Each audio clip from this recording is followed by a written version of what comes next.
Okay. All right. Hey guys, welcome to our Body Electric weekly webinar. It is December, 8th, 9th? It's December 9th. I'm so happy that you took time out of your evening tonight to be on here. I've got my good friend Dan on here tonight. I met Dan at actually, I think I met him the first time at Super Saturday back in the fall. He was just added to the Indiana Market Council. He's from near South Bend, if I remember correctly. Right. And he owns a gym up there, very similar to my gym concept. As far as like Beachbody gym specific. So Dan, tell us a little bit about you, how you got started with Beachbody, where you are now, and then just dive right in. I'll let you take it over. Yeah, sounds good. First of all, thanks guys for being on the team. High respect for Jenny and all she's doing and how she's building up your guys' team and is able to, I think, as an interesting world that we travel in, especially as fitness center owners, is to equip coaches as well. It's an interesting line to walk because sometimes y'all think, well, I got to own my own business then, right? To be able to I got to own my own fitness center in order to do this. That doesn't need to be the case. So I'm really encouraged to see other teams out there that are doing this, especially with somebody who owns a studio that they can still have a thriving and surviving, or a team that's thriving while that's going on. So that's great stuff. Real quick with me, my story is, I'll just give you the really abbreviated version of it, which is back in 2008, my dad passed away from just a long, about 10-year battle with type 2 diabetes. Massive stroke took him out. And so I then it took me about 2 years after that to kind of process through some of that. And I was standing in the, you guys have Plato's Closets down? Plato's Closet down? Okay. So thrift store, right? Trying to buy a trendy, cool t-shirt. My daughters are there. I've got teen daughters at that point, they're tweens. And so I'm about ready to grab the t-shirt. Okay, I grab this t-shirt. I'm like, yes, I'm going to put this thing, I'm going to look great on this t-shirt. Awesome.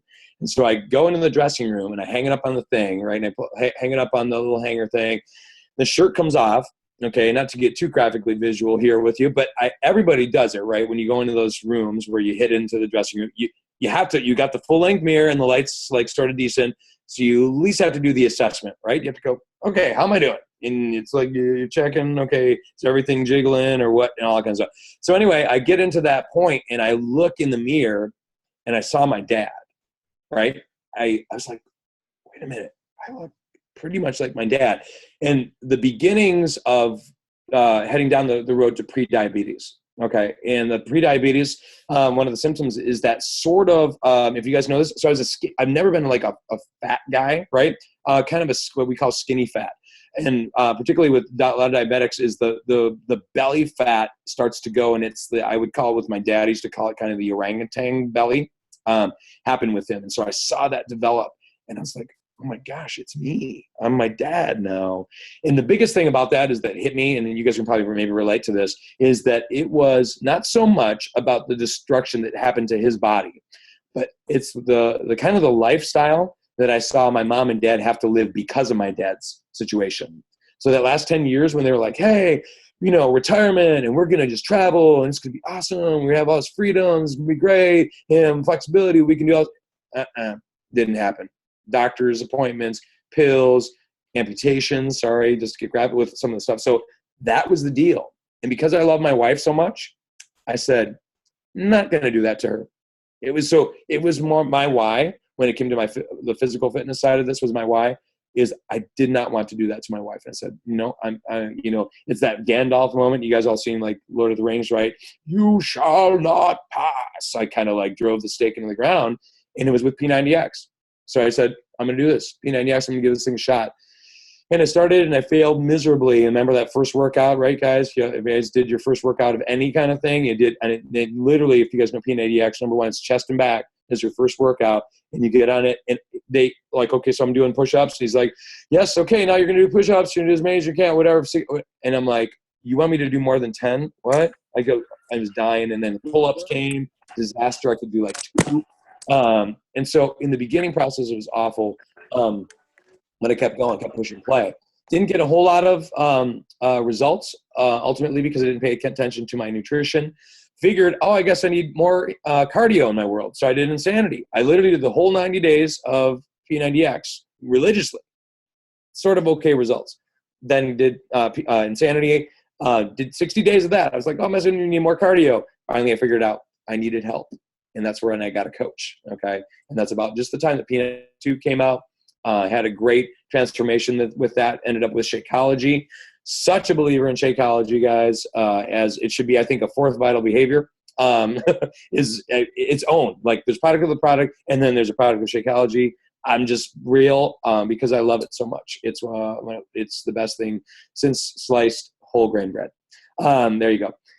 Anyway, so good stuff. And that's kind of my coach or my physical journey. I did get asked to be part of a coaching opportunity at that point. My coach said, hey, why don't you give this thing a shot? Minimally, I started as a discount coach. And then very quickly, I said I had to get the stuff paid for. So like in the first 2 weeks, I got my stuff paid for. So I got 3 customers in the first couple of weeks. I was like, shoot, this is great. I could more people. Started asking more people, and it just kind of snowballing. So maybe some of you guys are in the beginning stages of your coaching careers, and you're maybe a discount coach plus, maybe just barely there, or maybe you're like a hobby coach at this point. Just so you know, that was where I was. I started there, and now I'm full-time doing this thing. So there is a process, and I think our goals and our whys sort of change and they evolve as we start to see more success, as we start to help more people. And from my belief, we feel the calling on our lives, that we're actually going to be pulled towards that calling where we're like, man, I got to make a difference in this world. And that was me. Okay. So that's kind of, I guess, the long and short of this. And then I did, everything from, fitness center, and I can talk a little bit about that, but ultimately, yeah, I did form a fitness center. It started with a fit club, which then turned into Insanity certification, which turned into Les Mills different certifications, and ultimately P90X certifications. And now I just got Body Flow certified as well. So, yeah, good stuff. Awesome. So we actually have really similar stories as far as how we started with P90X. We both, it sounds like, pretty much watched Chest and Back the first time we did it. And we both started as discount coaches that wound up opening fitness facilities way down the road. So that's kind of cool. But okay, so I know that you want to talk to, it was funny because I was, when you and I were talking after we met at Super Saturday, I was like, well, I'd love for you to speak on my team call. And I'm trying to think like, what would you want to talk about? Like, what's your area of forte? And you were immediate with your answer, which I loved, which I love when a person knows what their forte is. I love when they know what their strengths are. And he was like, I'd really like to talk to your coaches about influencing versus selling. I'd really like to talk to them about sort of like the psychology of how the customer thinks and how we can influence them in a positive way versus thinking about it as sales. So I thought that's perfect. How many times do we hear coaches say, I don't want to sound salesy. I don't want to be salesy. I don't want to push people. So I think Dan's going to be our hero today and talk to us a little bit more about that as a topic. So go ahead and dive in. I'm going to mute myself. If you need me, just wave. Good deal. I'm going to share my screen. Is that cool? Okay. Righty. I'm going to rely on the chat too. So if you guys have the chat feature as well, I would appreciate it. So if can y'all see my screen? That's the first thing. Can you type that in the chat if you can? Thumbs up. Good. Okay. So great. So if you got that, awesome. So when Jenny was just on my team call before, she talked about her passion for personal development. And you guys probably know that, right? Raise your hands. Yes. Jenny's passionate about personal development. I am passionate about this particular topic because I love it, because I think it's so it can feed into just about every area of your life. So get ready. It's not just for your coaching business. Okay. And I love it. And just like with personal development, same kind of thing. Personal development bleeds over into the rest of your life. This particular topic, as it relates to, we're going to talk about persuasion and influence, and how that can relate to so many different areas of your life other than just particularly coaching. Okay.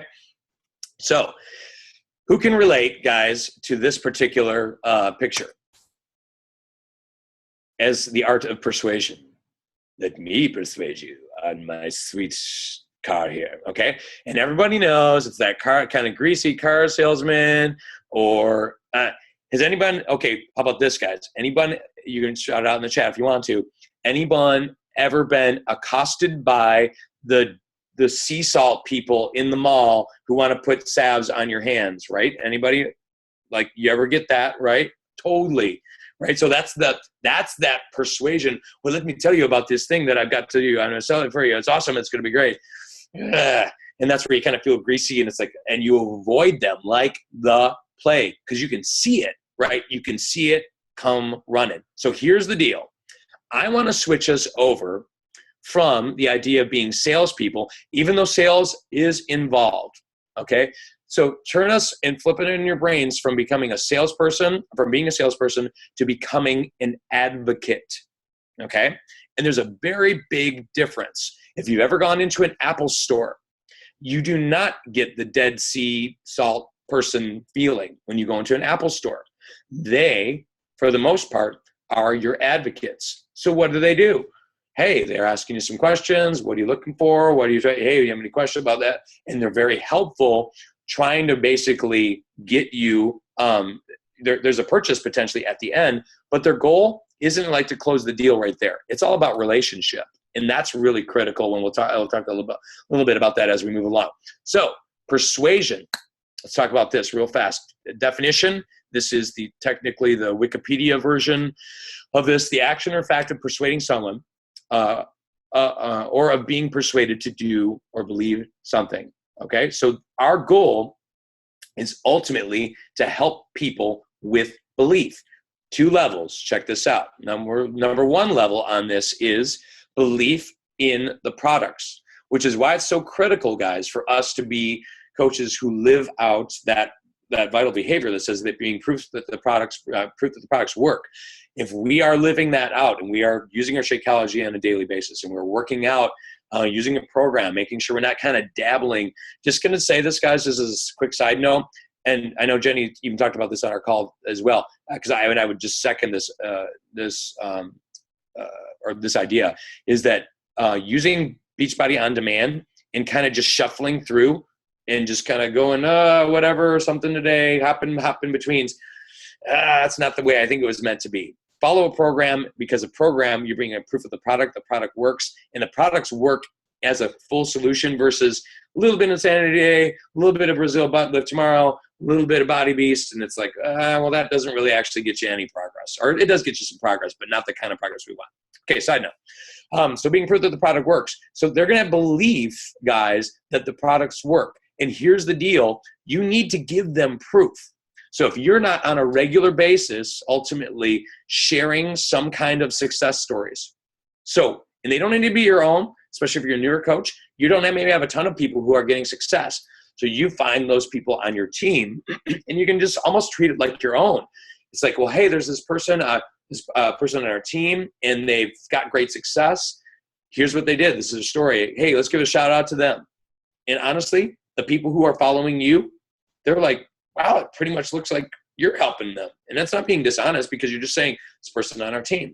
So so that proof that the products work, they need that proof as well. So if we're going to persuade them to believe in the product, they have to see that it works. And then secondly, guys, and this is really important, and this is where we're going to head for most of the rest of the call, is the idea that they need to have belief in themselves.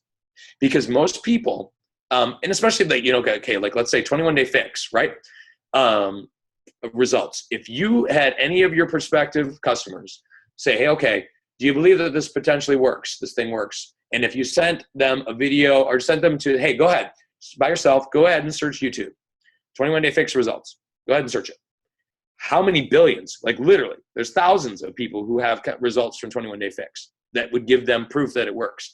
Here's the main issue though. So they might have belief in the product working, but they don't have belief in themselves. And the fact that they have to spend $140 or $160 to potentially get those results initially, they're saying, I'm sure I've got that kind of belief in myself that I'm going to actually follow through on this thing. So when we get into this art of persuasion, that's the main thing we're after. And we're really trying to attack their sense of belief, or not attack, but actually encourage a sense of belief in themselves that they can actually accomplish this thing that we call a challenge, right? So that's number 1, persuasion. There's a difference though between persuasion and this other thing. It's called coercion, right? So coercion is a practice of persuading someone to do something by use of force or like we're kind of pushy, we're sort of pushing on them, or threats, obviously, you will do body beast or die. We probably don't do that so much necessarily, but maybe subconsciously we can be a little bit pushy, but I don't think most of us fall into this world. We kind of avoid it like the plague. But just so you're all clear on the difference between persuasion, coercion. Coercion is that really pushy, trying hard, and also something just really trying to bend you almost to my will. Okay, and that's not what we're trying to do at all. Obviously, we're trying to avoid that, and we can't ever come off that way because we won't build trust. Now, as a working definition, let's head back to persuasion. Persuasion is influencing others to believe and or commit to something. That's really going to be our working definition tonight. So the more we can influence people to believe and or commit to something, that's the art of persuasion. And let's take a look up at this. And several points here. I want to start off, though, with this, I think, a very key point. Now, I'm not sure how you start the process with your folks and what your training looks like to know this. But I know from us, the way I train my team, it's all about questions, okay? And especially, I'm saying this, is if you're a new coach, ladies and gentlemen, if you are a new coach in this, the more you get trapped into info spew, like, oh my gosh, Shakeology, I got to know every little last facet about Shakeology and to be able to tell them every little bit of morsel of that. I'm telling you, it's more about the questions that you ask. And we're going to structure these and kind of group them into 4 categories. So check this out here real quick, okay? So the basic 4 categories that I generally coach my coaches to ask people. Okay, so it's basically a customer interview process, and this can take place via text. It can take place, which is awkward a little bit, but often on via Facebook Messenger, or you can even do this on the phone. That's fine, or if you wanted to do like a Skype chat or whatever, you can do that as well. But what we would ask them, first of all, what are their goals? So many of you probably know this. They go, hey, I'm interested. And you say, hey, you know, something out there, like we're doing this 21-day challenge, blah, blah, blah. Or you do an event or however you get them to show interest. And then they go, yes, I'm interested. And so the assumption is you know how to begin the invite process. We're not going to cover that right now. I'm sure there's training that you can cover on that. The invite process is a whole different deal. At this point, when they show interest, that's where influence definitely has to begin, okay? Not salesmanship, not coercion, not any kind of pushiness, persuasion. So check this out. We generally ask them their goals, right? So I'm going to go for the standard. I'll kind of do my standard procedure on this and how we do it, and then we can kind of coach it through. So you're a new person. You've shown interest. I say, well, hey, awesome. I'm glad you're excited to, glad you're showing interest. We'd love to have you. And check out these words that I tend to use pretty regularly. Would love to talk to you about this and see if it's a good fit for you. Okay? If we could see if it's a good fit for you, and we're starting from the beginning, that leaves the potential for this not to be a good fit for them, which is, I think, a pretty cool thing, because it actually it kind of takes the pressure off of like, oh my gosh, this guy's going to sell me. Because like at the end, I was like, I've already started to position myself as an advocate, right? So I've said, hey, let's see if this might work for you.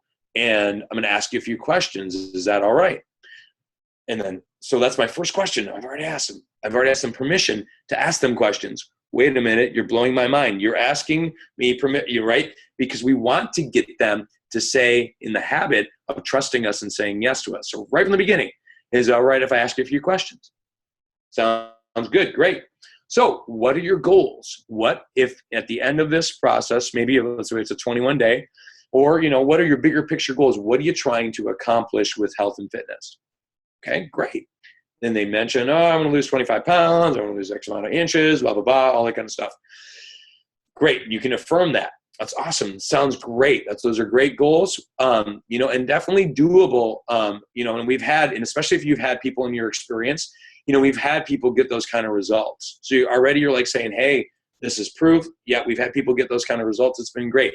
And guess what, guys? You don't have to be the person to get them those results, to say that your team has gotten people those kind of results, okay? And that's going to give them confidence, even as a new coach, and give you confidence to be able to talk like that, okay? Number two, you ask them, okay, well, what have you done? Great.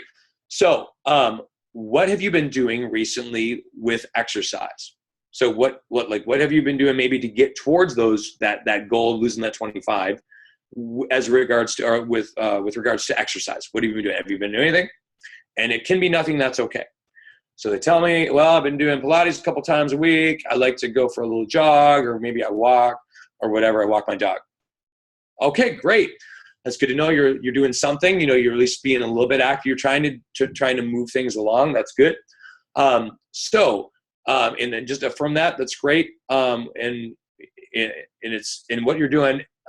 We'll get to that. I'll get to that in a second. Part of what the notes. I'm just going to kind of give you a little bit of a general here, and then we'll dig in deeper to some actual specific cases that I've talked about. I'll talk about toward the end. Then nutrition. My quick question in this, and I don't know how you guys. Let me tell you the wrong way to ask about nutrition. I think this is the wrong way to ask. How's nutrition going for you? What do most people say? Okay, so people will be more honest about the whole workout stuff if they're not working. I never work out. It's awful, horrible. So how are you doing on nutrition? Well, I don't eat Krispy Kremes every meal, and I don't eat, or I'm eating chicken once a week, and I avoid Diet Coke at least once, every other hour. I don't know, whatever that is. They tend to talk themselves up a bit more as it relates to nutrition, right? Let me give you a better question to ask. What does a typical day look like for you with nutrition? Typical day. Give me the rundown, okay? And often, here's what they'll do. They'll do like a couple, I'll eat some chicken, and they'll kind of do the brief version. What do? I dig in deeper. I go, oh, wait. Okay, well, that's good, but like specifically, what does breakfast look like for you? What does, like, if they're skipping a meal and there's no snacks in there, so are you doing any snacks in between, or that you do anything like, oh, okay, so you're taking those kind of notes. So that, I think that's a really helpful question to potentially ask. So what does a typical day look like for your nutrition? And then the last one is as it relates to the future. So, and you can ask this where it's like, well, okay, so we've gone the goals, we've got the exercise, we've got the nutrition. Now, I'm going to forecast the future for them a little bit. And I'm going to say, and this is where we start to dig into this a little bit. So you said you've wanted to lose the 25 pounds, right? Yes. Okay. And, or maybe they mentioned I want to lose for whatever, a couple dress sizes or whatever, whatever it is. And then you can say these specific words. So let's say we do help you get that 25 pounds off. And we do, you go to Kohl's and you shop and you get that new dress and you're ready to wear it for New Year's Eve or whatever, someone's coming up, whatever, for Valentine's Day. Let's say it's that. So Valentine's Day. And we're ready, and you put that on, and I want you to get this emotional thing. I got this a little bit from Vito Lafata, a guy I work with a bit. But I want you to put them in front of the mirror, okay? And this is where and I'm just saying, this takes a little bit of time to get used to asking these kind of questions this confidently, okay? But to say, okay, you know what? We get you that progress. You buy that new dress. And guess what? You put it on and you zip it up. So you give them some visuals. You're like tactily there. And your husband zips it up or you zip it up. And you look into the mirror that first time. How do you feel at that moment? Right? How do you feel? And then they go, I feel confident. I feel like I accomplished something. Or whatever. They're going to say something. Okay? And it'll generally have an emotional tie to it. Now, I'm going to ask you this question as coaches. At that point, even if, okay, so let's say the cost, we haven't even gotten into any of that stuff, but to say a flat out no at this point to the potential for where this is all headed, to say no at that point, who in fact are they saying no to? Who are they saying no to at this point? You can type it in the chat if you want to. Who are they saying no to? Yeah, saying no to themselves. So we've helped them now get to that place where it's like, wow, this is deeper And this is not just about some dude selling me some shake and some whatever. It's like, wow, I'm really getting to the emotional side of this. And I'll tell you guys, my conversion rate on this is, once I get them on to this path, my conversion rate, and this isn't bragging whatsoever, is somewhere about 70 to 80%. 70 to 80%. Okay. I generally am somewhere in the high 20s of Success Club each month on this using these techniques. Okay. So if some of you are still struggling to get Success Club 5, I'm going to tell you to say this. I'm going to give you this next slide, and I'm going to use Sean T-ism. You guys ready? Sean T? Here we go. You got to dig deeper. And it's not physically. I need you to dig deeper into their story. Okay? Because typically, I'm going to go back one slide real quick here. Typically, well, actually, I'll come back there in a second. We need to ask more questions. We need to ask better questions. And here's the deal. Because most people, if you've done this process, and now let me give you the rookie coach. Here's a rookie coach. Hey, you want to join my challenge? Great. Person says, yes, I'd like, I'm interested. Or, hey, we like some information? They go, yep, like some information. What's the first question that the person asks? It's the very first question the person asks. Hey, you like to join my challenge? Yep. How much does it cost? Yep. How much does it cost? Here's a good one. Okay, this is a good one. I give this to my coaches all the time. When you get that question, if they jump to the chase real quick here, if they jump to that chase, you say this in complete honesty. Well, you know what? There are a lot of options we can look at, okay? But let's first hear about what you're trying to accomplish and see if this is a good fit for you or not. What? I just did that. Yes, I did, okay? So I would say, so there's a lot of options, and the truth is there are a lot of options. It might not be this challenge, okay? It might not be the 21-day fixed challenge pack. It may not be the Masters and Himmel, or Masters Himmel, where'd that come from? Masters Hammer and Chisel challenge pack. That might not be the solution for them at this point. It might be, you know what, we're going to start with you, Beachbody On Demand. I don't know. You know, that might be a thing that they want to start with. I don't know, whatever it is. So just saying those words, lots of options. Hey, there's a lot of options. I'll say it again. Yep. So they say, hey, how much does it cost? Hey, awesome. Lots of options that we have. We have lots of options we can look at. Let's hear about what you're trying to accomplish first, and then we can see which might be a good fit for you. Right? There you go. Pretty simple. Any questions about that, kids? So once again, hey, this is your, want to join? How much does it cost? Lots of options. Let's see what you're trying. What are you trying to accomplish? What are your goals? So we can see if this see which option might be a good fit for you. Okay, that's great. So I want you to dig deeper, and I want you to ask more questions, better questions. And here's the deal: people so the rookie coach gets trapped in that corner, and they go, well, "How much does it cost?" And then, bam, what do they say? 160, 140. Oh my gosh! And dude, seriously, we are in Planet Fitness world. Sorry, we're in Planet Fitness world. This time of year, it's going to be the $10 sign up or no waive the first month fee. So it literally costs nothing to get people to come in, and then they sign them up for 12 months at $10, so they get $120 off them or whatever. That's what they're used to. Okay, they don't even know it, but mentally they're like, oh, 0, I can do 0, right? And then so your 160 seems crazy. So don't get trapped in that. Use that. I call it a pivoting question. So you got to pivot. Okay. So don't let them trap you. But here's the deal. Then most coaches, as they're rookies, tend to only ask maybe the one question up top. What are your goals? And then they don't really, and then they might go the exercise and they'll group them together. They'll go exercise and fit and nutrition together. And here's the truth. When I was young as a coach in this, and at that point, I was again working, I was working another job and doing this. I wanted to expedite, and I was about efficiency on that. I don't know if you guys know the lion, otter, beaver personality testing. I'm a high otter and a lion. Lion is about efficiency and effectiveness. So, dude, I'm like, come on, man. I don't have time to ask you 10 questions here. We got to roll. Let's go. I need to know what are your goals and what is I would group the exercise and nutrition one together. And I'm like, yeah, sounds good. Okay, you ready to buy? Oh. And I never ask them step number 4, which is the future question, asking about and getting them to that emotional why that makes you cry. And you guys probably have heard about that in the past, but the why that makes you cry is what actually converts, because people are not factual for the most part, factual purchasers. Okay. I'll give you that. We'll give you that in a second. The future questions was all about getting them in the dress. Okay. Getting them on the scale, that kind of stuff. But people are not factual purchasers, guys. We're emotional purchasers. Okay. And you know about it. It's like, and especially like the people who have like the buyer's remorse, it's not here generally that gets them the buyer's more remorse.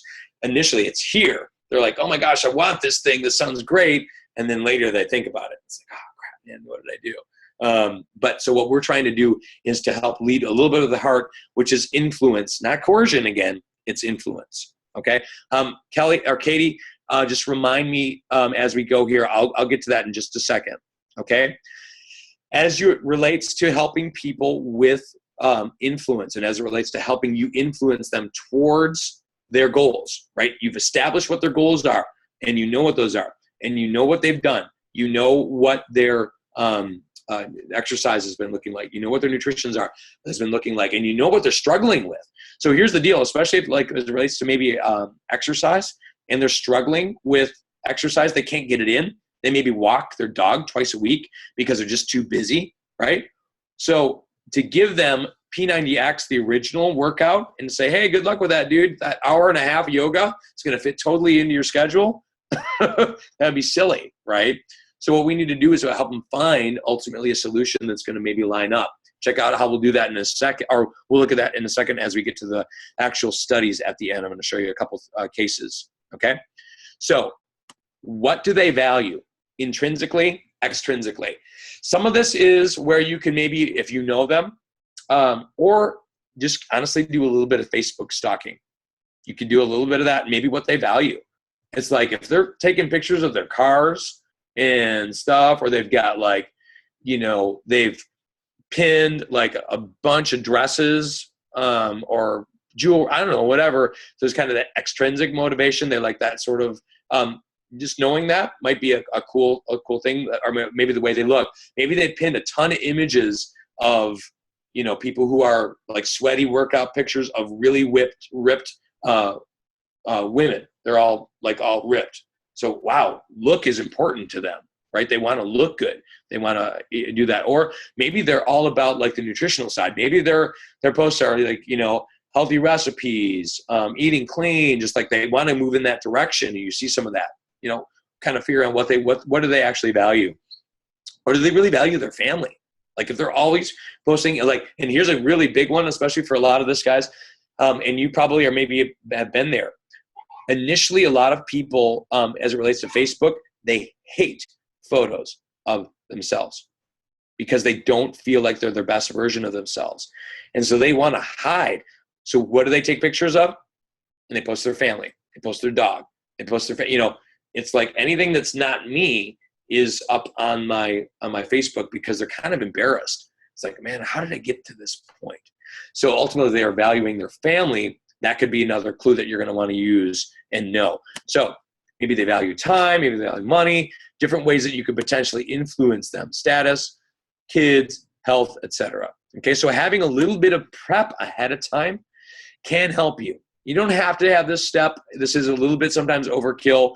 I think especially if you're like going for maybe somebody who's going to ultimately maybe be a coach for you in the long run. When you're having that conversation about coaching, if you know what they value, it's ultimately going to be more helpful to tie coaching in particularly. Okay. Now, real quickly, questions to ask. I think these can be helpful as it relates to influence. I'm throwing a lot at you here, guys, and I know this is probably a little bit overkill because I do want to get to the end. So I'm going to just kind of quickly go through these. These aren't like the end-all, be-alls. I do want to get more into the case studies that I'm going to show you in a second.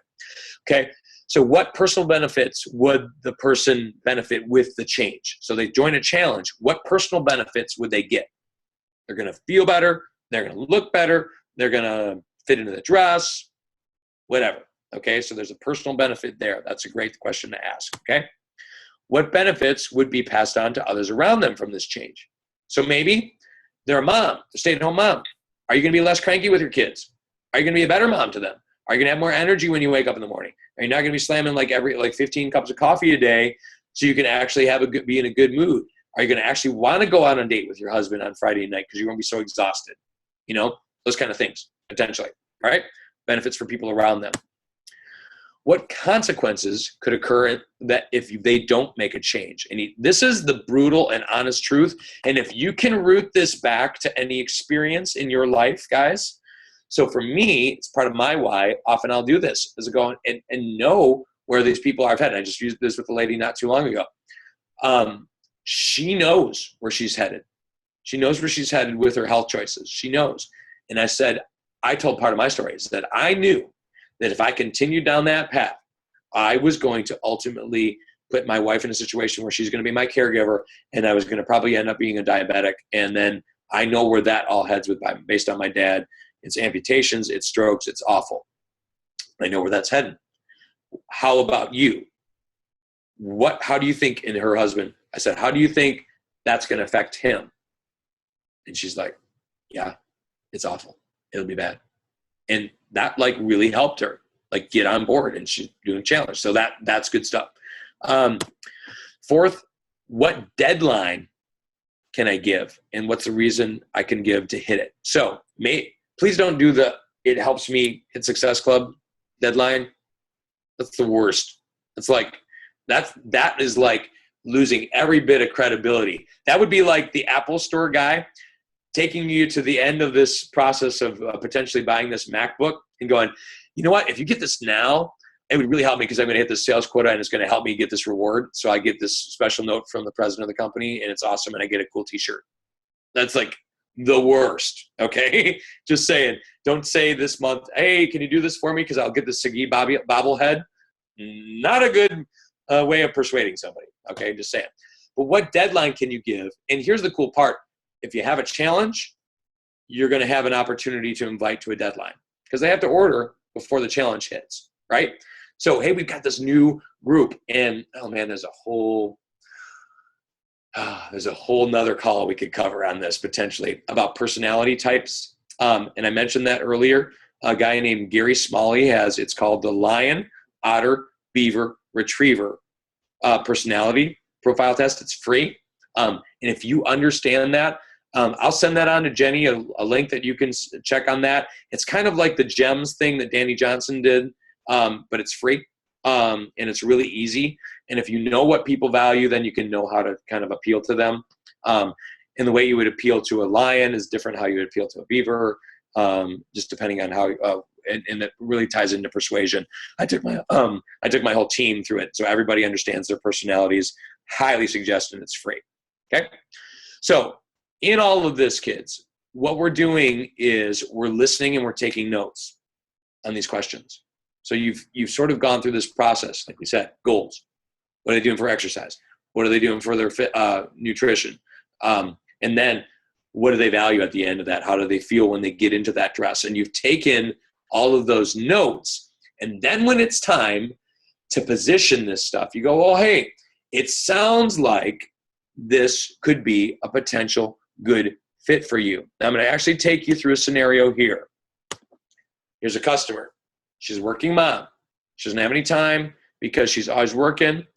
She doesn't have a lot of money. She's low on energy, and she's pretty much given up on herself. She's tried another shake. Sounds like somewhat of a typical scenario, okay, that some of us could deal with. So because I've discerned these things, she has no time, so she's not going to really do a good job on her nutrition probably, right? She's told me she has no time. I have no time to work out. So that means she has definitely no time for probably a whole lot of food prep either, right? She's a working mom. She's doesn't have a lot of money, but she potentially is because she has no time. I'm betting she's probably going through the drive-through or grabbing something fast, kind of a deal. That kind of thing. Low energy, giving up on herself. She's trying another shake. So what I would then do is take that through that questioning process and get her to that point where I'd say, okay, look, you said that you don't have a whole lot of time to work out. And you say you've got and you're struggling with getting in proper nutrition and you feel like you're having this lag in energy, I think that our 21-day challenge would be a great solution for you. And it's involved with a 21-day fix. And I'd love to send you a video to check out on this. Would you be willing to take a peek at it if I sent it to you? Sure. Sounds good. Because at that point, then you've done advocate, professional. You sent the professional in. You said, hey, so what we need to be doing is ask questions. And this is a big rule about persuasion, guys. It's asking questions, point to tools. If at that point, here's the big thing. If you don't have some kind of a break in that conversation, okay, and the person who basically you've just getting to know a bit, and then you try to close the deal right then, with then telling them all about the 21-day fix and giving them all this crazy detail on the phone or on, in a chat message, fail, big time fail, because they're going to go too much, too soon. This is not natural. All suddenly I'm spending $160 for this person I just met tonight. Ooh. But at that point, if you send them the 21-day fix video, just so you guys know, this is the way I do it. I've created a video. Jenny, I don't know if you do this for your team or not, but I downloaded the 21-day fix video and the Tony Shakeology video, and I put them together. Okay, so I actually have them. It goes right from the 21-day fix right into Shakeology. So it's one video. I used to hate that when back in the day when I would take those videos. I'll just send you guys the link. There's actually a YouTube downloader that you can do. I know, in terms of like the legalities of all that, really we're just trying to help people be better in the process. So I actually have those back to back, and that gives me and it doesn't give any of the pricing, because there are those ones, guys, just so you know, that do the whole challenge pack deal, but that gives pricing in there, and that's not a good thing either. I don't think. So effectively, the only pricing that this thing gives is the Shakeology with the $129 at the end when Tony gets done with that, which I'll talk to that in a second, because then you end up being the hero at the end of this, okay? When you send them that link and then you follow up with them, and I'm just throwing a ton of information at you here, but you follow up with them at the end, then they go, hey, okay, and you say, hey, did you get a chance to check out the video? And they go, yeah, I did. And you say, what did you like best about it? What did you like best? And so that's another question that's really important, rather than, hey, did you like it? What'd you think? You ask, what did you like best about it? Oh, I like the portion control. Oh, I like the fact that it had this shake I could do each day. That's really convenient for me. And then we tie into that. We start to roll. And then at the end of this, guys, we start to connect all the dots because you've taken some notes. So because Sarah, I'm just talking to this gal who's Sarah, she's this mom. You're a working mom and you really don't have any time. The best part about this is we're going to get you Shakeology, which is going to get you a simple meal each day. It's going to be a really easy way, and I think it might be a great solution for you for breakfast, because we talked before, and pretty much all you were doing was Starbucks for your morning breakfast. That was it. Starbucks coffee with creamer. So I think Shakeology would be a great solution for you, number one. Number two is, since you don't have a whole lot of time, effective workout, we can get it done in a half hour. And these are half-hour workouts, and you saw that in the thing, is that these are half-hour workouts, and you said you hadn't done a whole lot of exercise. You've been pretty much just walking your dog.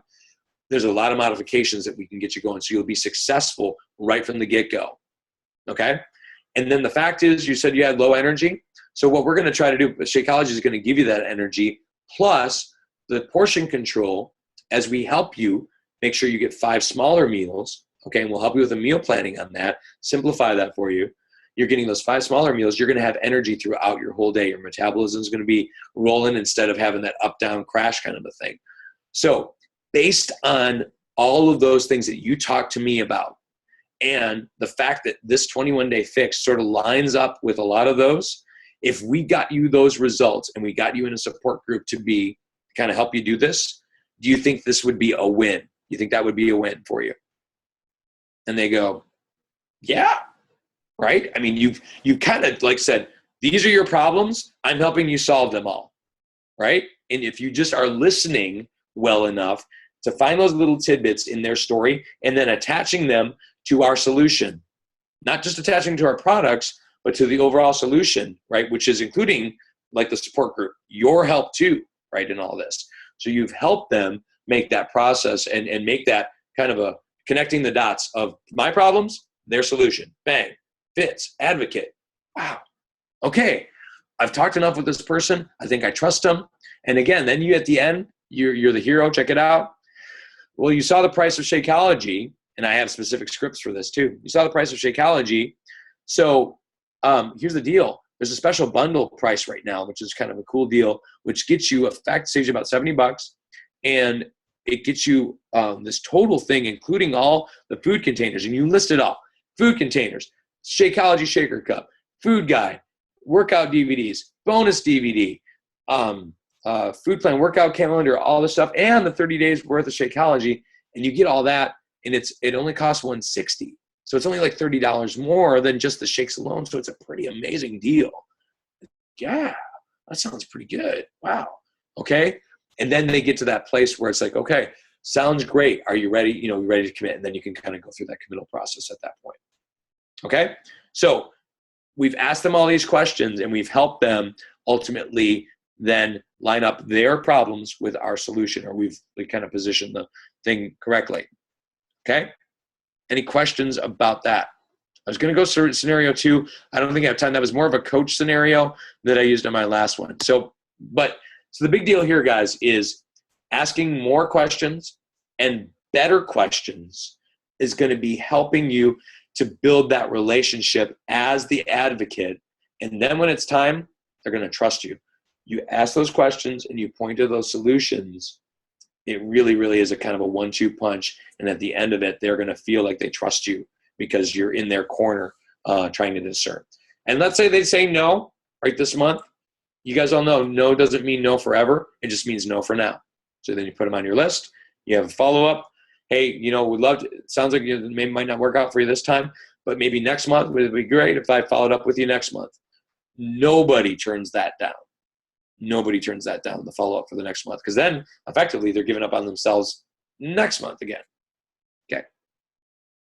Any questions, guys? Did you need some, Katie, you wanted more examples of future question ideas? Is that still, okay.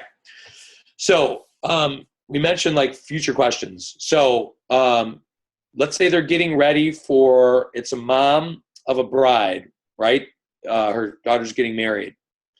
We get it back to, or they're going on vacation. Let's do that. Vacation. They're going to go on a cruise, and it's in March, and they're ready. So, hey, sounds like you've been feeling like you maybe haven't felt as confident as you've liked to recently, especially with like maybe like putting on a bathing suit and that kind of deal. Yeah, that's the case. Yeah, that's exactly how I feel. Okay, so the cool part is we get you either, whether it's a one piece or if you're a bikini wearer, you want to do that, or you want to get like in shape enough to be ready for that bikini.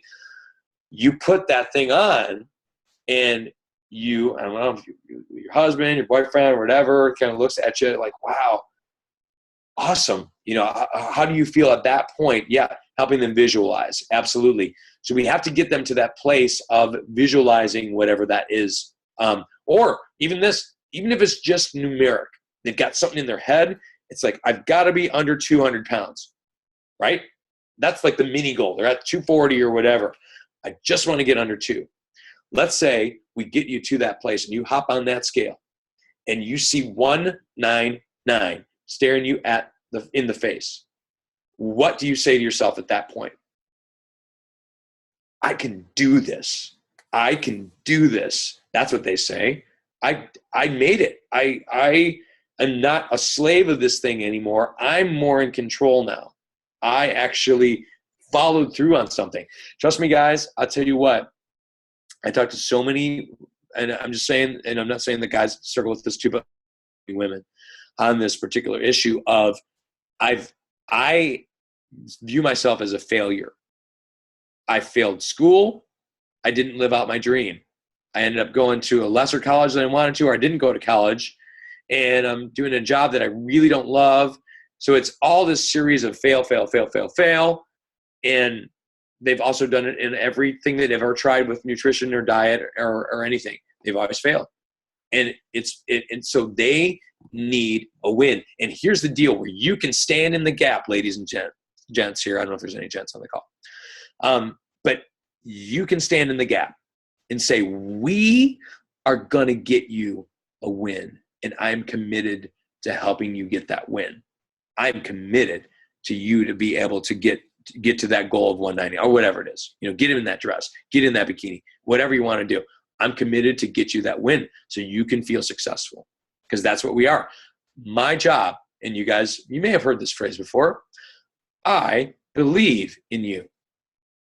You may have heard that somewhere. I don't know where I picked that up.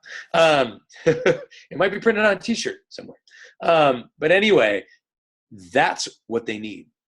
I believe in you, and I will help you get towards your goals. And if you do that, guys, then you're the advocate, and then the sales thing's out the door. You're not a salesperson anymore. You're in the corner. You're Mick. You're Mick of Rocky. You're like, come on, Rocky, get in there. Let's do it. You're like, cut me, Mick. You're like, no, get in, whatever. So, any other questions? If you don't, it's totally cool. I won't feel offended.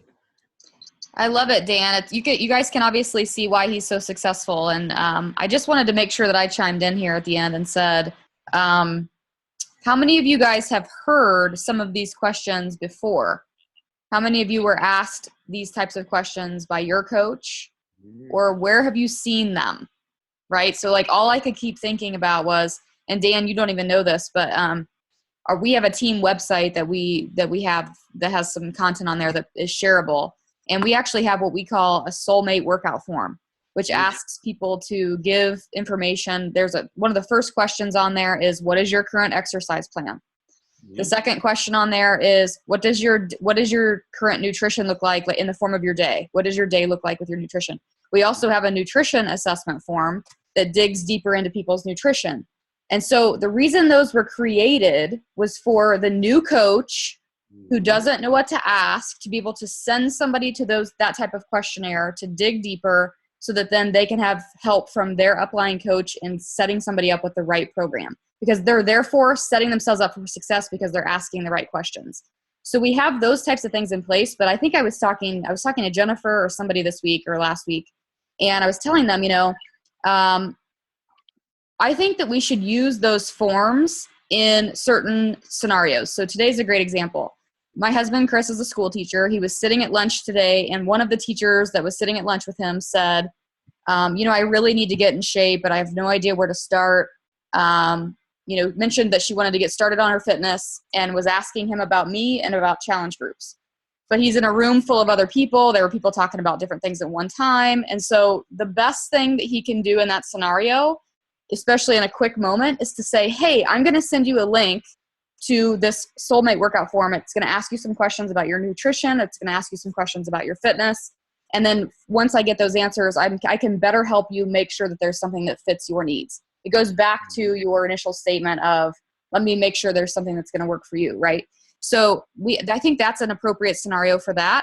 But I think for you guys that are having live conversations on like Facebook Messenger, when you're talking to somebody live or when you're talking to somebody on text or whatever, why not pull up that soulmate workout form or nutrition form and ask those questions? Those are the questions that you're asking them to provide you right now. Those are the best questions that you can be asking, because everything he just said is included on those. So I think that being able to articulate the types of questions that lead to setting somebody up with the right program or the right solution that's best for them is the key. So I just wanted to make sure that I said that, because I think it sounded familiar enough to me to make sure that we make that connection. And also for you guys to know, for you guys asking, well, what kinds of questions do I ask?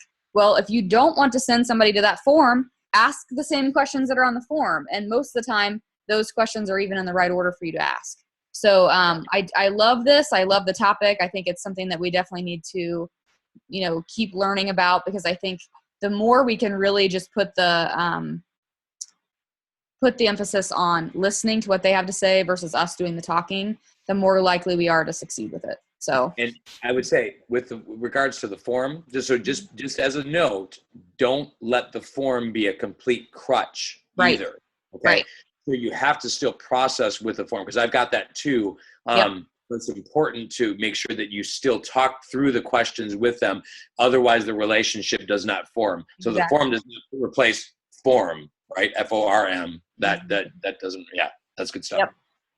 Yeah, what I've found is that when they complete something like that, they have to, by them simply having to think about it and put answers down, it gets their wheels spinning on kind of their current situation, which sets them up for a great conversation, right? So, yeah. Do you guys have any more questions for Dan before we wrap it up? Any questions specifically about persuasion or anything that he talked about tonight? I just want to say too, if you want to connect with me, Facebook, that's my name spelling. If you want to friend me, that's cool. And love to be helpful. If you find a question or you just want follow me, that's great too.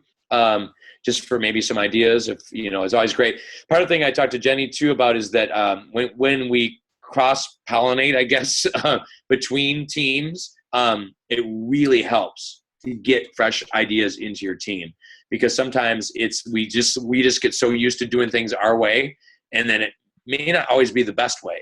So to have having Jenny talk to my team was really, really helpful, and just hearing those just different thoughts and just a few key little mini phrases. Like some of my coaches are like, "Oh man, when she said that, it was like, oh, it was awesome." And so hopefully maybe I've offered a couple to you guys as well. So yeah, for sure. Awesome. Well, I loved it. Of course. Thank you guys so much. I've got it recorded, so I'm going to post it in our team page tomorrow. And Dan, I will send you a link in case you want to share it with your crew too. Sounds great. So if you guys have any questions, obviously you can follow Dan on Facebook, or you can ask me and I can ask him, whatever you guys prefer to do.